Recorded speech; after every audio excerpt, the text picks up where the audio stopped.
onye a gị na ya na-abụ n'ugbo ene, onye a gị na ya bụ ọnụ na a beautiful relationship,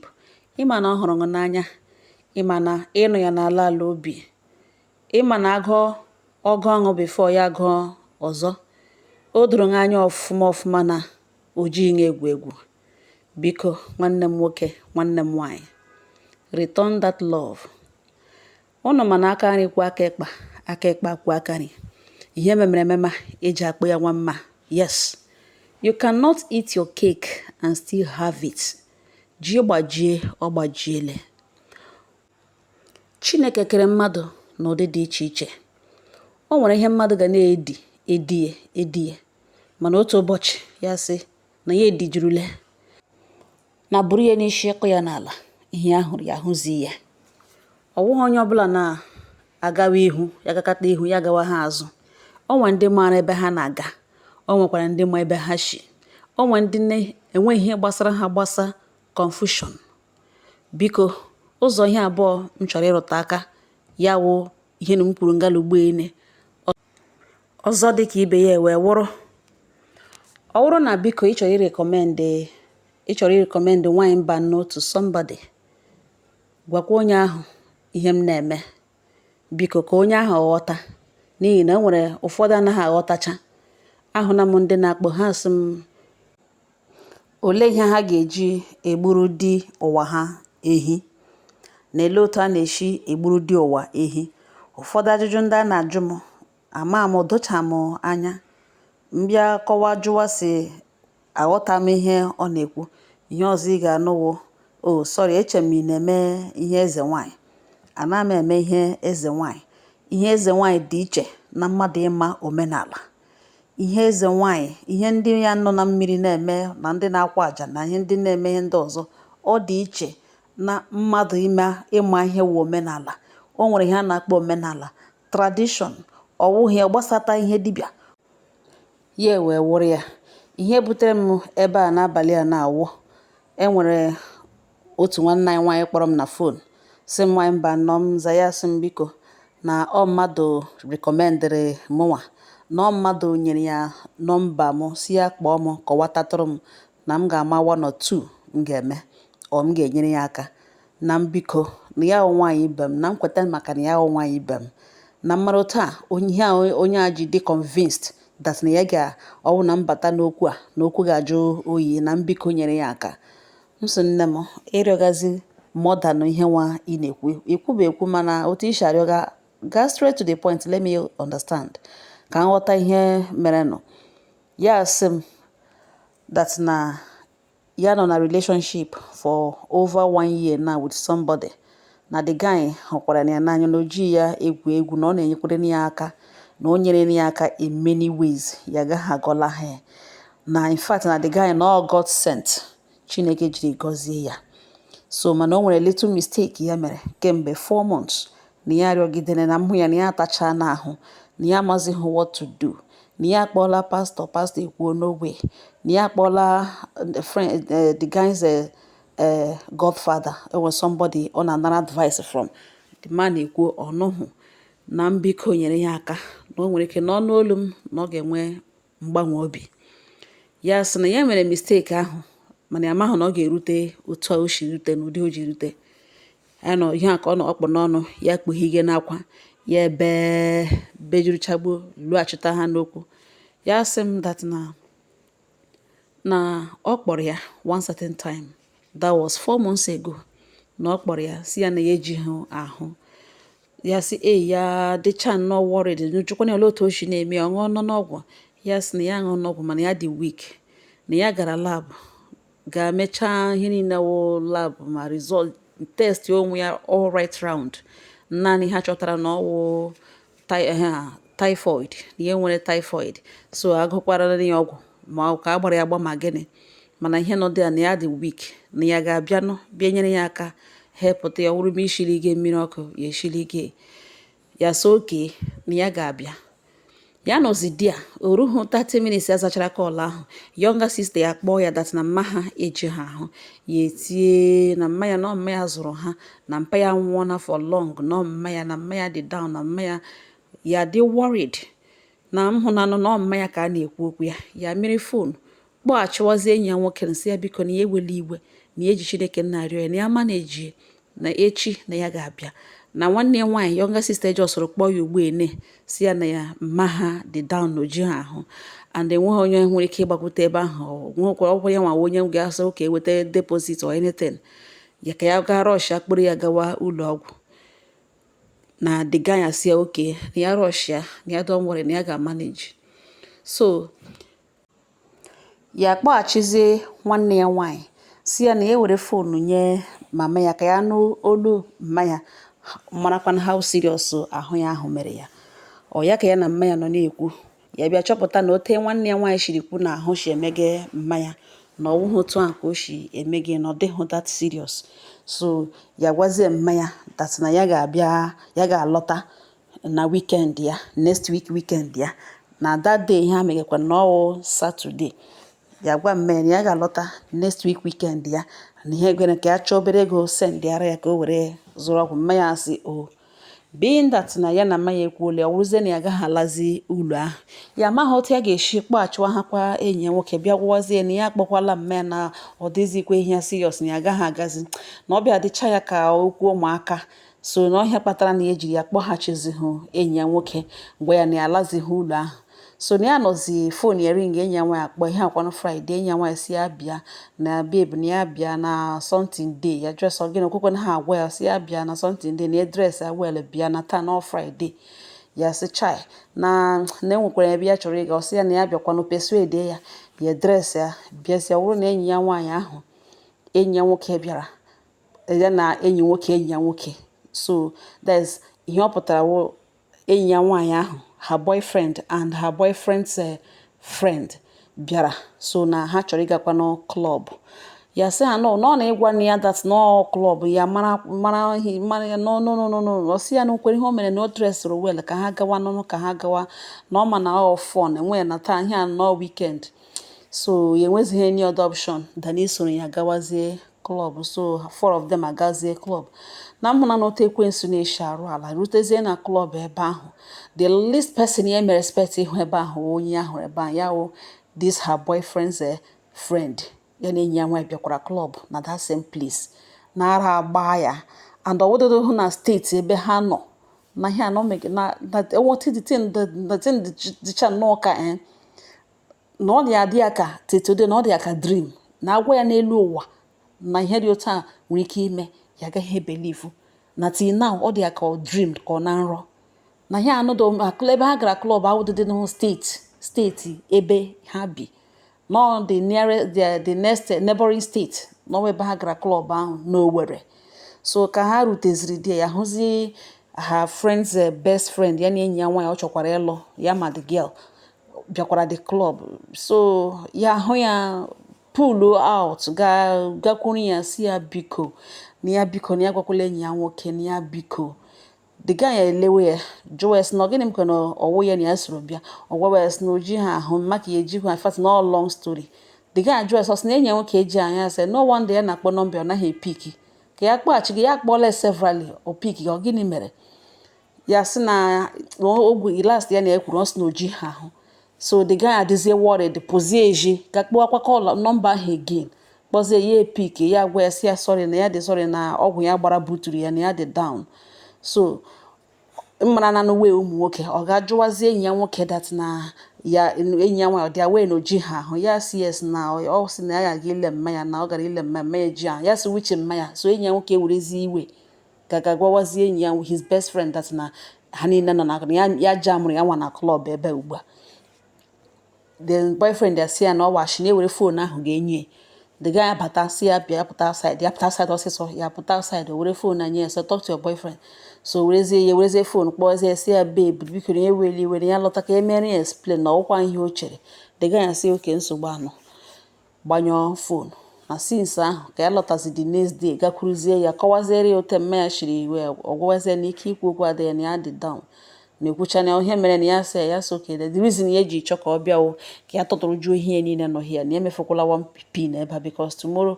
morning first thing ya na-eme na ọwa change ihe anya na ọwa change key lock ya na ọ dịghị welcome drop ọrịa key ebe a no like play that day o make sure na epikiri here even though na emefokwara something nke ga-awụ ya ga-eji kwere maka ya bịawa na ya na-abịa iwe ka e nwerekwa ike weshi ebe ahụ rịọwakwa ya lee ma ọ ga-ekwe still ọ hụtakwara sị ya na ọ ya bịa were this one ya bịa make sure na enwe ihe fọrọ ebe a so na otu esi were ihe since ahụ ya na-arịọkwala ya ya eme ya na-arịọkwa enyi ya nwoke ahụ ka o lee ma ọ ga-echenji n'obi enyi ya nwoke so gbasaghị ya na ya dị wicked ọ nka fuel gaduo mmụọ ya na nka megị iwe ji na-ewe isi na enyi gị nwoke gwara gị na oji ahụ ịgakwa klọb ọ makwa na otu dị tin shiri mee ojos na-atakụlụ ya ka ahụ sef ya na-akpọzi ya ndị akpọgaziri ndị ya belivuru na the guy ga-atọ ọkụtụ na biko ebe m na-ekwu ihe mee ndị relationships a biko na m bikoro ka ya nyetara m nọmba the guy ka m kpọọ ya mụ na ya kwuo ka m rịọ ya gwa ya dat na ya na ọwọd ya na ọ hapụ ya na ya ga-anwụ m sị nna m ya sị ihe niile ị kọrọ nga ugbu a na even otu ishi na-akọrọ m ya ọ dị annoying somehow ọ na-ewute enweghị ọ ga-ewe nga ịgbara ọsọ gawa na nke enyi nwoke n'ịdị ịkpọghachiwa ebe a ka kọwaziere ya dat na ya your mother ịkpọla ya aha adịzighị otu ọ dị ya na ihe dị ahụ otu ọ dị nwanne nwaanyị exaggerated the condition ị na-eji ịbịa menwere enyi nwoke explain mgbe anyị kpọrọ your mother dị convinced na o shiri ike karịa ote nwanne nwaanyị shiri kwu ị gara eme okoro akpaṅụ were oso were ije gawa na nke enyi nwoke ka ị ga mara otu o mere shiliga mmiri ọka ahụ typhoid abụghị ihe ọ na-eme mmadụ adị weak gị ga-ahụgodi ya mara otu o mere ị gaghị achọwa gị si maha otu ị ga-esi kpọwa ya like ka m ghọta ihe ị na-ekwu dị maha otu ị ga-esi kpọwa bịa gwawakwa ya na ọ ga-adị ka ya ụmụaka ngwa na ole ihe ị chọrọ ka m mee ugbo ya sị m biko na m gwatara ya the boy na m rịọrọ ya on my own na m just rịọ ya mee onwe m introduce na ọ ga-egere m okwu na mbiko m sịrị otu isi marakwa na ọ ga-egere m okwu ọ na-efolo m ya sị mba gụnwa mara na ọ ga-egere m okwu ya sị na onye nyere ya nọmba m gwara dat na m nwere otu m ga-esi gwa the guy okwu na o nwere ike ichenji mind ya na ihe m na-emere ndị ọzọ ha m so chimo ngwa na aga m anwụ na onye a ga-ahụ chenji iwu ana m akpọ nọmba otu ugbo okwu ashiri ba owuwe ha partners niile ka m na like involve ịkpọ the other person mana ebe eso oke na m rịọ ka tara ya n'lọk ya were fon nọmba enyi nwoke sendịara m ụmụnne m akpọ ọnụ nwanne m nwoke kọwatachara mee onwe m introduce kọwara ya sị nwa ya mba nọ mza ya chịwa ya sị na ya hụ na vidio m one certain time save ya ebe m kwuru okwu gbasara ihe a ga-eme n'ala onye zụọ ala ihe ọ ga-eme n'ala ya na ya sevuru vidio ahụ mechaa hụ ha anọda vidio m kwa lekwe ya like ya kpatara na eji follow m mana ya na-adị too busy mgbe ụfọdụ ọwụhụ mgbe niile ka ya na-ege my vidio na ya mara m ọfụma na ya mata ya ruola na my doorstep anyị chịwa m sị nna m that will make everything easier ọ gịnị ihe a ga-eme gbaghara na ya o biko ya sị m na ọkwa kọrọla na m ihe mere na m sị ọ gwachara m everything ya sị m nwa mba nọ m sị na ọ gwara m mgbe ihe a mere m sị yes ọ sị m 4 months ago ya sị m no na ọwụhụ 4 months ago no 6 months ago no tele na ihe nwa ya na-emere ihe niile onweghị ya na-emere ya onwebeghị dis girl nara ya sị ya na-enye gị na ya nwa ya eshi na ala obi ya like na ya na-edi nonsense ya ọ na-eme mgbe ụfọdụ sometimes he decide ya iwepụ anya ka ya hapụ ịhụ ihe ga-eme ha abụọ abịa sewe na ya likiri this girl too much na-ewepụrụ ya anya mana is obvious na ọ like ya otu ya nwachiri like ya na ivu na enyi ya nwoke ahụ ekwu okwule na this girl alike kwa ha much ka ọ hapụkwa ịwụ n'ọgụ nwa spoil gị mee ya ịba ezie tomorrow ya sọfawazie ya mana enweghị eji okwu enyi ya nwoke ahụ kpọrọ because when love is involved every other thing is overlooked ya nọrọ nga na kpọọ this girl gwe that na-eji ha ahụ Friday gwa ya otu o si meghe na ya gbara ọgwụ ṅụọ na ya dị down the girl asị ya na gị ile mmanya na mmanya eji ahụ na nwanne ya nwaanyị jikwere kpọ ya so oke ọkwakwa ya mana ya chọrọ ya onye chọrọ ịga elekwe mmanya o jikweghị ego moto na ya ego eji adị ọ ga-edere ezuru ya ịga ga-agbapụ ọsọ ga-ele mmanya ya ma na okwurute na nne a mother is a mother, they always come first. Ya nọrọkwa n'elu bed nga ya na-eji wepụta fon emere ya transfer ego ọ ga-eji gbaa moto gaa lee mama ya Oyaka ya lakpuru. That same Friday, ọ bụrụ na enyi ya nwoke, his best friend, gawaziri Owerri ịgaga chile with his girl. Ya makwa na phone ya na-ering na ya adịla down because ọgwụ ya gbara dị ike. Ya ọgwụ a buturu ya mgbe ya were enyi ya nwa sị na ọ na-eme ya na-aga ile mmake ya. Ya just doruzi ala dị ọgwụ kọrọ ya kụjichicha ya ụgwụ ya dị down ya ma na phone ya na-ering. So later phone ya bịa ring ya hakwa again ebe 1 a.m. ya were enyi ya nwoke ya were ọsọ pick ya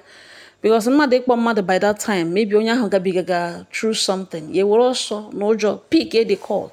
Ọwụ na egwu na-akụ ebe ahụ ọgwawazie ya dị ya na enyi ya nwaanyị n'Owerri na ya gwa ese ọwashi Owerri eleke na adịghị gara ịhụ mma ka ọ gawara Imo steeti ga-eme. Ọgwa ya na ya nọ here now ọ sị na oji ahụ ka ya na-akpọ gịnị mekwa na opik be call ya gwa ya na eji ahụ na ya gbara ọgwụ na ya dị down na agbara ya ọgwụ today ọwụ obere ihe.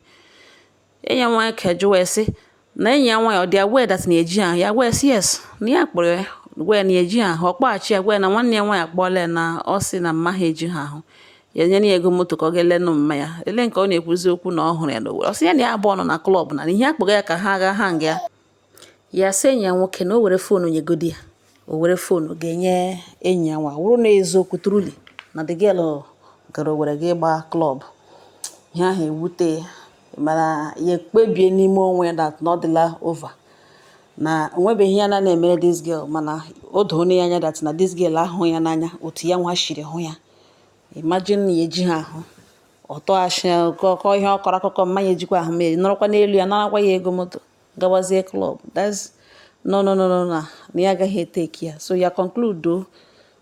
decide ya na ọ dịla over. Ọ lọtala no the next day ya gwa ese pik ehi o pikikwe n'ihe ya na ihe a nwatakịrị before ihe eme ebe 4 months back ka ya gwara ka ha gaa hụ ụmụnna ha ka ya na ya abụọ lụọ ọnụ settle down ya wụzi ihe ụmụaka ọ sị enyetụkwu ya time na enwere ihe ndị enidiri fix na ahịa ndị enwere na enidiri rechapụ ya kọwa ihe na-agbasahụ ihe gbasara di na nwunye ya ele ya ọ sị na ya jụọ how much time ka o nidiri ọ sị enyetụkwu ya ọgụdụ at least ọgụdụ 4 months. Ya sị ha okay. Before that one ya ebubulu ụzọ gwa ya be last year ọ nọhụ ya sị na ya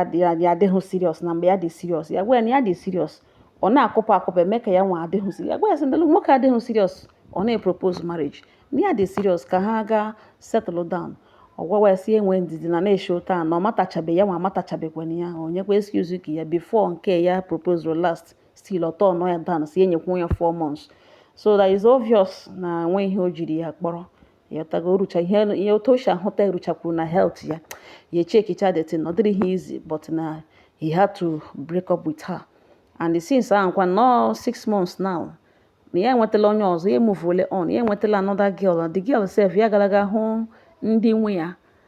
na ya ebidona ya na ya abụ ebidona ya galaga hụ ndị nwe ya nyekwana ya ahụ ya list na ha na-ekwu okwu ya na aka ya ga mee ihe nụ n'isi nwatakịrị lụọ ya na ya laikiri onye nke na ahụ lụrụ ya na ya 6 months ago ka e break up with this guy since ahụ ọ nakwa akpa ya the girl achọghị ime understand that na ya emuvuole on ya ma ihe wu problem ya maghị ebe love a niile shi na-apụtachi mgbe ya na ya na-eme o jighị ya this much love onwe mgbe o mere ka ọ ya ga-alụ ya ọ ya na ya ga-end up together na ọ ga-ha survive ya na ọ dịzị nso ọ na-eme ya ga-agwala na ya ga-eji police eme arrest na ha na onye ọhụrụ were nọmba enye si ya rịọwe na mụ awụ mbụ na a lot of people akpọle onye kpọkwa na onwe ya eme onwe introduce na ọwụ na ya nwe ihe ya hụpụrata hụ video m that name adịghị familiar in fact ọwụ aha ya ga-anọ ya just gbanyụọ phone na ya gara agbanyụ phone na ya agwala ya enyewela ndị mmadụ nọmba ya bịara we still ọ naghị anọ na ya ahụ na egel ya na-alụ gakwana hụ ụmụnna ya ha nabatakwara na ya nara na list na-ebido na the journey mgbe na-adịghị anya ya na the girl ga-ebiri dịka di na nwunye ọkashi na past ya na-abịa rịọ ya na ya agwala ya ọ naghị anụ na nwa mba na ọma m ga-alaghachi agwatakwu ya ka o mee ike m understand na ihe enweghị ihe tọrọ nga ọ bịara okwekwela ihe ya natara kwucha ụmụnne m si oke nna m ihe okwu ebe okwu bere na awụdat na ọhụ na nwaanyị ọ ga-alụ agakwala na ga ahụ nne na nna ga that one ha abụọ ekwekọrịtara na ha ga-alụ. So onye ka a ga-akwapụ? Gịnị ka ebe a gara hụ nne na nna ya enweghị otu a ga-esi bịa m ga-esi bịa rịọwa ya sị ya ga-gwa ha ndị ahụ na ya ga-abịazi iji eruo okwu eruole n'ụlọ a family man nwoke na nwaanyị ya gwa ha datin ya chọrọ nwa ha bịa and ya chọrọ ịla kpọọ ndị obodo ewere list nye so aga m abịa sị ya suspend ya laghachikwa back to this type of girl ụmụnne m. So ọ wụ ya ihe mere na ma akpọghachi the girl si ya mụ na ya ekwuole o nwere ajụjụ m sị m ajụ ọṅụ mgbe gịnị abụọ na-eme ihe enwere mgbe o wepụtara ọnụ sị na ya chọrọ ịlụ m yes but mgbe ahụ na o nwe ihe mere m so nwere mgbe ọ gwara ṅụ proposal marriage ya sị how many times ya sị na o nwebukwuru mgbe ọ gwakwara ya last year mana o nwere ihe mere mgbe ahụ before bịa gwazie eke ugbo ọ gwara ya ebe how many months ago dị ya gwa ya sị na ka e rechapụ ahịa e nwere na shop ya m sị m na ya sị edere hụ with that man move on. Enyewela onwe gị nsogbu iluzu ole ya nke wụ nke gị ga-abịa nke awụghị your own iwepụ obi gị from that man onye nke gị ga-abịa mgbe ị mara na ị hụrụ ya n'anya like this isi 4 months ka ihe a mere mana ya nwa sọ 6 months ya sị okay yes na ọ ga-awa around that time sha nsị ya nne ya sị move on achọrọ m ịbịa gbashiwa ihe mere nụ ụnụ abụọ mere onwe unu ihe unu mere onwe unu ịma ihe mere ya nwa makwana ihe iwe ya so according to him o move on another girl adịla involved na ndụ ya so agaghị m abịa sị ya ga-achụpụ gị onye ahụ is not what I do ama m ihe onye nyere gị nọmba gwara gị na ihe m na-eme enwe mgbe m ga-asị ya ga-achụpụ that person nabatazie ṅụ gwazie the lady na ụmụnne chegị na ya ga-abịazikwe is not worth it. The truth of the whole matter Chukwu edere ha gịnị ya abụọ ụmụnne m mgbanyụ fon si m abịa bịa gbotowara ụnụ kelene gị mara ihe ị chọrọ mee ka ị chọọ na ihe ahụ ị chọrọ iji ekporo ihe